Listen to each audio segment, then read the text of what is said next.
आप सुन रहे हो चित्रकथा हिंदी। डरने के लिए तैयार हो जाओ। मोहित, रवि और इश्मित ग्रीन पैलेस होटल में बैठे डिनर कर रहे थे। 2 साल पहले ही तीनों ने अपनी स्टडी कंप्लीट की थी और अलग अलग शहरों में उनकी जॉब्स लगी थी। और आज के दिन वो तीनों 2 साल बाद एक दूसरे से मिले थे। यार इश्मित, भगवान की दया से जॉब तो हम तीनों को ही बढ़िया मिली है, लेकिन सच बताऊं तो कॉलेज के दिनों की बात ही अलग थी यार। सही कहा तूने यार, वो दिन कभी दोबारा घूमकर नहीं आ सकते। हाँ यार, मिस रोजी जैसी औरत मैंने आज तक दोबारा नहीं देखी। प्लीज यार, तुम लोग वो दिन याद मत दिलाओ मुझे, वरना अभी यहाँ किसी लड़की को जेब बनाऊंगा और सीधा गोवा वाले बीच पर। कहकर रवि हंसने लगा। तीनों ने डिनर करते हुए खूब सारी बातें की और अब टाइम 10 बजे के नजदीक हो चला था। चलो गाइज, 10 बज चुके हैं और हमें किस रास्ते से होकर जाना है ये भी तुमको पता है। अरे पता है, सुनसान है और जंगली इलाका है, इसमें डरने वाली क्या बात है, हम लेडीज थोड़ी ना है। कहकर मोहित मुस्कुराने लगा। उसके बाद तीनों उठ खड़े हुए और फिर अपनी कार से होम टाउन की तरफ रवाना हो गए। रास्ता काफी सुनसान था। तीनों हंसी मजाक करते हुए सफर कर रहे थे। रवि को ड्राइव करते हुए नजर आया कि सड़क के किनारे एक लड़की खड़ी है। क्या बात है यार, एक खूबसूरत लड़की इस इलाके में अकेली खड़ी है। सुनकर इश्मित और मोहित ने भी उसकी तरफ देखा। तू सीधा चलता रहे, किसी के चक्कर में पड़ने की जरूरत नहीं है। सुनकर बाकी दोनों हंसने लगे। लगता है तुझे डर लग रहा है ना बच्चों? इतने में वे लड़की के बिल्कुल करीब पहुंच चुके थे। रवि ने उसके बराबर में पहुंचकर कार रोक दी और फिर तीनों उसको घूरने लगे। उसने रेड कलर की ड्रेस पहनी हुई थी और ब्लैक हाई हील सैंडल। तीनों मानो उसकी दीवाने हुए जा रहे थे। वो लड़की सड़क के किनारे लगे एक पेड़ के पास खड़ी थी और उसका उन चारों की तरफ कोई इंटेंशन नजर नहीं आ रहा था, जैसे कि उसको लिफ्ट की जरूरत ही नहीं है। क्या बोलते हो गाइज, इसको लिफ्ट दे दें? दिल तो यही चाहता है यार, लेकिन इसको लिफ्ट चाहिए होती तो अभी तक अपने आप बोल चुकी होती। अबे ट्राई मारने में क्या हर्ज है, पूछ कर देखते हैं ना। कहकर इश्मित कार से उतरा। लड़की ने उससे नजरें मिलाई तो वो बोला, आप इस टाइम जंगल में अकेली, शायद आपको लिफ्ट की जरूरत होगी। सुनकर उस लड़की ने इश्मित को ऊपर से नीचे तक देखा और बोली, आपको मेरे अकेलेपन की परवाह करने की कोई जरूरत नहीं है। As you can see, I am the girl of 21st century. इतना सुनकर मोहित और रवि भी कार से बाहर निकले और मोहित बोला, देखिए, शायद आप हमें गलत समझ रही हैं। We are also from 21st century generation. आपकी हेल्प करने के लिए ही हम रुके थे। मैं अपने फ्रेंड्स के साथ हॉस्टल जा रही थी। अचानक हमारी कार खराब हो गई और वो उसको धक्का मार मार के यहाँ से ले गए। अब जब वो ठीक हो जाएगी तो वो मुझे वापस लेने आ जाएंगे। अरे आपको क्या पता कि वो कब तक वापस आएंगे? आप हमारे साथ चलिए, यहाँ थोड़ी ही दूर पर मेरा एक आउट हाउस है, हम वहीं पर जा रहे हैं। आप चाहे तो वहाँ रुककर अपने फ्रेंड्स का वेट कर सकती हैं। ये सुनकर मोहित और इश्मित रवि का मुंह देखने लगे, क्योंकि उनका आउट हाउस जाने का कोई प्लान नहीं था। लेकिन फिर भी वो उस लड़की को देखते चुप रहे। वह लड़की भी उसकी बात सुनकर कुछ सोचने लगी। इश्मित ने मोहित के कान में फुसफुसाया, ये साला लड़की देखकर पागल हो गया है, अगर इसने मना कर दिया तो इंसल्ट हो जाएगी यार। अबे बोलने दे यार, बस ये किसी तरह साथ चलने को राजी हो जाए।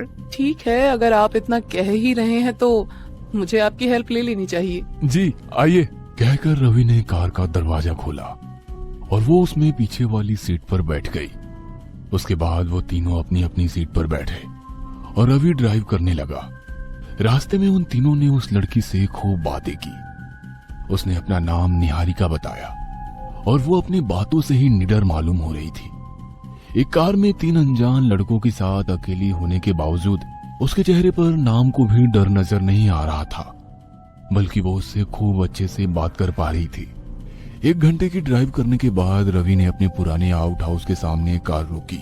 This is my out house. अरे वाह, ये है आपका आउट हाउस?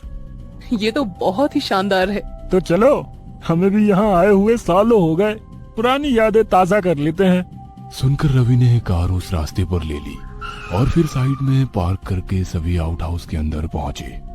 ठंड काफी बढ़ चुकी थी।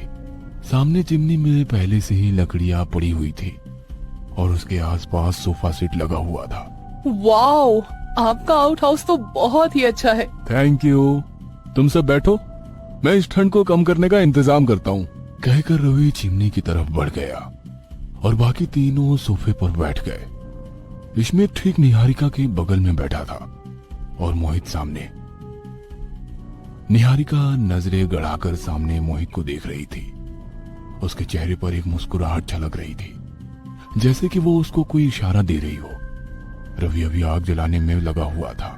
निहारिका ने बालकनी की तरफ देखा और बोली, तुम लोग यहीं बैठो, मैं जरा बालकनी में होकर आती हूँ। जरा देखूं तो इस आउट हाउस की बालकनी से कैसा व्यू दिखता है। कहकर वो उठी और बालकनी की तरफ चली गई। मैं जरा बाथरूम होकर आता हूँ। कहकर मोहित खड़ा हुआ और फिर बाथरूम के बहाने स्मित से नजरें बचाकर बालकनी में चला गया। वहां निहारिका ग्रिल पर हाथ रखे खड़ी नीचे की तरफ देख रही थी। मोहित भी उसके बराबर में जाकर खड़ा हुआ और उसके हाथ के ठीक पास अपना हाथ रख दिया। जब निहारिका के ठंडे हाथ से मोहित का हाथ टच हुआ तो उसने मोहित की तरफ देखा और मुस्कुराने लगी। मोहित की हिम्मत बढ़ी और वो बोला, तुम बहुत ही खूबसूरत हो। सुनकर वो मुस्कुराई और मोहित के गले में अपने दोनों हाथ डालकर बोली, जानती हूँ। कहकर वो उसके गले लग गई। मोहित का हाथ उसकी कमर पर चलने लगा और उसने निहारिका को कसकर अपने गले लगा लिया। मोहित की खुशी का ठिकाना ना था। निहारिका के हाथ अब भी मोहित की कमर पर चल रहे थे और देखते ही देखते उसके नाखून अपने आप लंबे होने लगे। मोहित को अब चुभन महसूस होने लगी थी। उसने जैसे ही एक झटके से निहारिका को खुद से अलग किया, उसका चेहरा देख मोहित की सांस अटक गई और धड़कनें तेज तेज चलने लगी। उसके नाखून बहुत ही लंबे हो चुके थे और आंखें नीली बिल्ली जैसी चमक रही थी। मोहित डर कर चीख मारने ही वाला था, लेकिन इससे पहले ही निहारिका ने उसके मुंह पर हाथ रख दिया और दूसरे हाथ से उसके पीठ पर ऐसा हमला किया कि उसके नाखून समेत 4 उंगलियां मोहित के पेट के अंदर तक चली गई।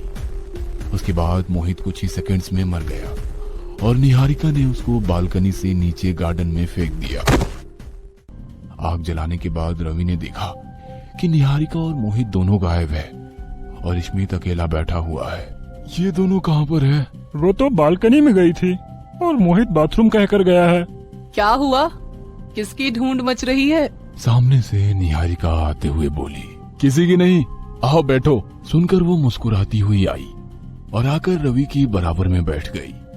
तुम्हारा ये आउट हाउस कब से खाली था? पिछले 2 साल से। 2 साल बाद बिना किसी रीजन के यहाँ आने की कैसे सूझी? हम कॉलेज के दिनों में यहाँ साल में 2 बार आया करते थे, इसलिए आज 2 साल बाद जब मिले तो मन हुआ कि पुरानी यादें ताजा कर लें। मुझे अपना कमरा नहीं दिखाओगे जहाँ आप ठहरा करते थे? हाँ हाँ, क्यों नहीं। कहते हुए स्मित खड़ा हुआ और निहारिका को अपने साथ कमरा दिखाने ले गया। रवि अकेला बैठा ये सोचता रह गया कि काश वो स्मित से पहले बोल पाता तो निहारिका को कमरा दिखाने वो पहले जाता। स्मित ने अपने कमरे का दरवाजा खोला और फिर बोला, ये मेरा कमरा हुआ करता था। It's really nice. कहते हुए निहारिका कमरे के अंदर बढ़ गई और फिर स्मित ने भी अंदर जाकर दरवाजा बंद कर लिया। निहारिका धीरे से उसके बेड की तरफ बढ़ी और फिर चादर पर हाथ फेरते हुए लेट गई। स्मित ये देखकर हैरान था। वो खड़ा हुआ निहारिका को देख रहा था और वो भी चेहरे पर मुस्कान लिए उसको देखे जा रही थी। स्मित धीरे धीरे उसके करीब बढ़ने लगा। निहारिका ने उसका हाथ पकड़ा और अपनी बराबर में उसको बेड पर गिरा दिया। फिर उसकी तरफ करवटें लेकर अपना एक हाथ उसके चेहरे पर फेरने लगी। हॉल में बैठा हुआ रवि ये सोच रहा था कि मोहित अभी तक वापस क्यों नहीं आया। उसने उठकर बाथरूम में देखा तो वहां कोई नहीं था। फिर वो वहां से बालकनी में गया तो वहां भी उसको नजर नहीं आया। फिर जैसे ही उसकी नजर जमीन पर फैले खून पर पड़ी तो उसकी आंखें फट गई। ये खून किसका है? यहाँ तो सिर्फ निहारिका आई थी, कहीं ये खून मोहित का? उसके अल्फाज अधूरे रह गए और वो जल्दी से भागकर उस रूम की तरफ गया जिसमें स्मित और निहारिका गए थे। लेकिन उसकी हिम्मत डायरेक्ट अंदर घुसने की नहीं हुई तो वो हॉल से झांक कर देखने लगा स्मित बेड पर लेटा है और निहारिका उसके चेहरे पर हाथ फेर रही है। स्मित ने मुस्कुराते हुए अपनी आंखें बंद कर ली और उसके ठंडे हाथों का टच महसूस करने लगा। तभी निहारिका के नाखून फिर से बढ़ने लगे और आंखों का रंग बदलकर नीला हो गया। उसने अपने तेज नाखूनों से स्मित के चेहरे पर 2 वार किए और स्मित ने चिल्लाते हुए हड़बड़ी में अपनी आंखें खोली। जब उसकी नजरें निहारिका की खौफनाक नजरों से मिली तो डर के मारे उसके होश उड़ गए। बाहर खड़े रवि का भी यह देखकर बुरा हाल था।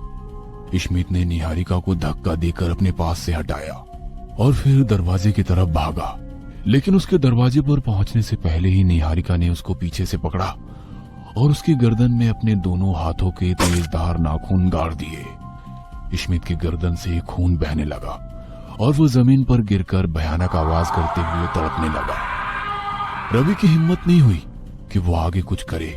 वो वहां से बहुत तेज रफ्तार के साथ मेन डोर की तरफ भागा, लेकिन उसके वहां पहुंचने से पहले ही घर की सारी लाइट्स अपने आप बंद हो गई। रवि को कुछ भी नजर नहीं आया तो डरते डरते उसने पॉकेट से मोबाइल निकाला और उसकी फ्लैश ऑन की। सामने निहारिका अपने भयानक अवतार में खड़ी थी, जिसको देखकर रवि डर गया और उसके हाथ से मोबाइल छूटकर नीचे गिर गया। रवि फिर से भागने के लिए पलटा, लेकिन निहारिका ने पीछे से उसकी गर्दन पकड़ ली और बोली, क्या हुआ रवि? एक खूबसूरत लड़की को देखकर उसकी हेल्प करने के बजाय झूठ बोलकर अपने आउट हाउस लेकर आए थे ना, अब यहाँ से भाग क्यों रहे हो? कहकर उसने रवि को अपनी तरफ घुमा लिया। हमने तुम्हारी हेल्प करने के लिए कार रोकी थी, तुम हमें क्यों मार रही हो? सुनकर निहारिका का गुस्सा और बढ़ गया और बोली, झूठ कह रहा है तू। मेरी हेल्प करने की सोची थी तुम मुझे मेरे घर छोड़ने के लिए पूछते, अपने घर क्यों लेकर आए थे? सुनकर रवि बहुत डर गया और थर थर कांपने लगा। निहारिका ने अपना पंजा ऊपर उठाया और रवि के पेट के अंदर घोंप डाला। आउट हाउस के बाहर तक रवि के दर्द से चीखने की खौफनाक आवाज फिजा में गूंजी और अगले ही पल सब कुछ शांत हो गया। अगली रात 10 बजे एक कार तेज रफ्तार के साथ रोड से गुजर रही थी, जिसमें एक नौजवान लड़का बैठा ड्राइव कर रहा था। जब उसने देखा कि सड़क के किनारे निहारिका खड़ी है तो उसने उसके सामने ले जाकर कार रोक दी। क्या आपको लिफ्ट चाहिए? जी, क्या आप मुझे मेरे घर तक छोड़ देंगे? सुनकर उस लड़के ने ऊपर से नीचे तक निहारिका को देखा और बोला, इतनी भी क्या जल्दी है? यहाँ से थोड़ी दूर पर मेरे दोस्त का आउट हाउस है, आज रात वहाँ रुकते हैं, सुबह आपको आपके घर तक छोड़ दूंगा। निहारिका मुस्कुराई और उसकी कार में बैठ गई। कार फिर से तेज रफ्तार के साथ आगे बढ़ने लगी। एंड फॉलो करें हमारे व्हाट्सएप चैनल डिजिटल मार्केट को, लिंक डिस्क्रिप्शन में है। चैनल पर आपको मिल सकता है अमेज़न का top best seller items and discount premium product. And रोजाना अपडेट के लिए व्हाट्सएप चैनल को फॉलो करना ना भूलें। दोस्तों, अगर आपको हमारी कहानी अच्छी लगी हो तो लाइक, कमेंट और शेयर जरूर करें। साथ ही रेगुलर अपडेट के लिए चैनल को सब्सक्राइब करें।